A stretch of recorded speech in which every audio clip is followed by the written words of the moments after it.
নারায়ণগঞ্জ মহানগর ছাত্রদলের সাবেক যুগ্ম সাধারণ সম্পাদক মেহেদী হাসান ফারহানের বিরুদ্ধে ধর্ষণের অভিযোগ করেছেন এক নারী। ভুক্তভোগী ওই নারী সামাজিক যোগাযোগ মাধ্যমে লাইভের মাধ্যমে তাকে ধর্ষণের বিবরণ দিয়েছেন।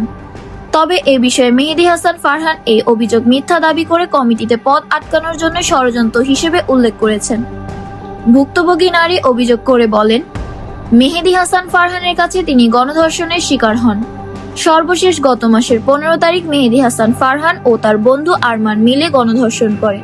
সেই সাথে ওই মাসের 17 তারিখ তিনি ঢাকার কদমতলী থানায় মামলা দায়ের করেন।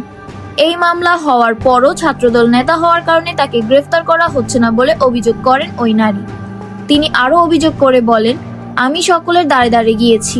আসামি আমাকে হুমকি দিচ্ছে, মামলা না তুলে নিলে গুলি করে মেরে ফেলবে। সে ছাত্রদলের নেতা বলেই তাকে গ্রেফতার করা হবে না। পুলিশকে কয়েকবার বলার পরও তারা আমার কথার কোনো সাড়া দিচ্ছেন না। তারা কি কারণে আসামি ধরছেন না আমার বুঝে আসছে না।